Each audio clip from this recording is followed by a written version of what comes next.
নমস্কার বন্ধুরা, আজকের দেশি পুঁটি মাছের ঝোল রান্না হবে মাখা মাখা। দেখুন এখানে রোজগারের মশলা, জল, পেঁয়াজ বাটা, রসুন বাটা, আদা বাটা পরিমাণ মতো, আর এখানে পিসকুচি একটা।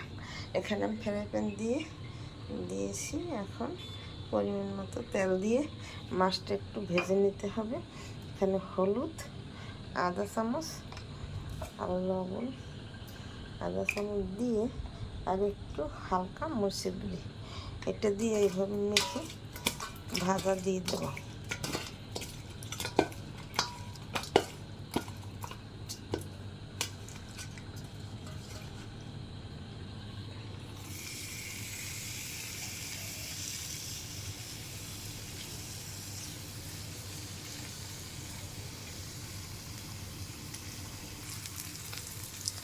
এই পিঠ ভাজা হয়ে গেছে, এখন এই ফিরিয়ে দেবো। হালকা ভাজতে হবে, বেশি কড়া ভাজা দিতে হবে না।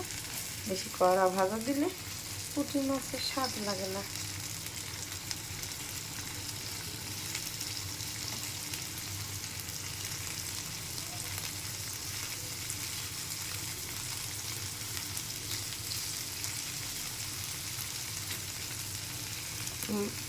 ভাজা হয়ে গেলে উঠিয়ে আর একটা কড়াই দিয়ে দেবো। আর একটা কড়াই দিয়ে দিয়েছি, কড়াইটা গরম হয়ে গেছে। এখন পরিমাণ মতো এই যে তেল দিয়ে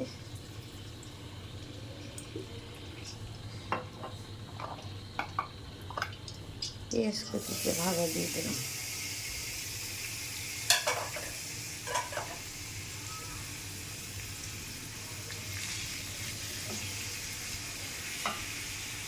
পেঁয়াজ কুচিতে বাদামি কালার হয়ে গেছে। এখন একটু জিরে ফোড়ন দিয়ে দিলাম, একটা তেজপাতা দিলাম, পেঁয়াজ রসুন আদা বাটা দিয়ে দিলাম।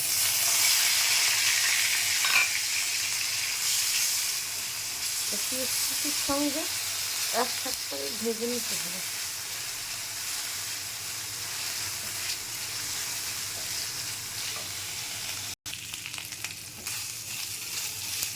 পেঁয়াজ রসুন আদা পেঁয়াজ কুচির সঙ্গে ভাজা হয়ে গেছে। এখন একটু জল দিয়ে দিলাম। হলুদের গুঁড়ি আধা চামচ,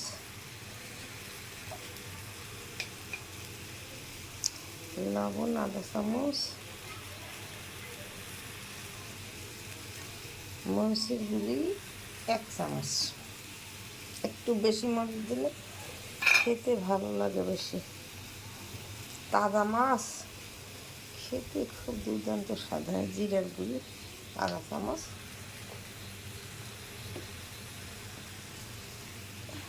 ধনের গুঁড়ি আধা চামচ,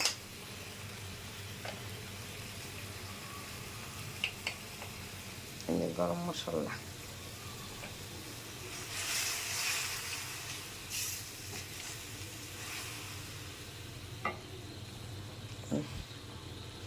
আর একটু তেল দেবো, সামান্য, বেশি তেল লাগবে না। এই যে মশলাটা ভুনো হয়ে গেছে, তেল ছেড়ে গেছে। এখন মাছটা দিয়ে দেবো।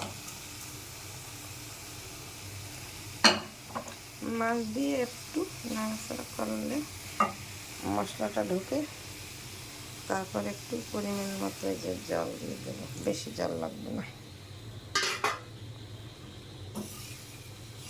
পুঁটি মাছের ঝোলে কোনো তরকারি দিয়ে রান্না করলে সেটা স্বাদ ভালো হয় না।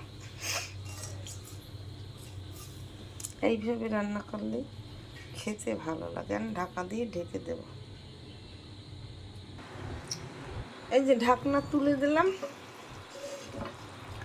পুঁটি মাছের ঝোল আমরা তৈরি হয়ে গেছে। এই যে মাখা মাখা করে আর রান্না করেছি। দেখুন কত সুন্দর হয়েছে দেখতে, খেতে খুব দুর্দান্ত স্বাদ হবে। দেশি পুঁটি নদীর, খেতে সেই স্বাদ হবে, না খেলে কী করে বুঝবেন আপনারা। আমার রান্না তৈরি হয়ে গেছে। এরকম নতুন নতুন ভিডিও আমার চ্যানেলটিকে লাইক কমেন্ট শেয়ার দিয়ে পাশে থাকবেন। ধন্যবাদ। Thank you. ভিডিও ভালো লাগলে পাশে থাকবেন।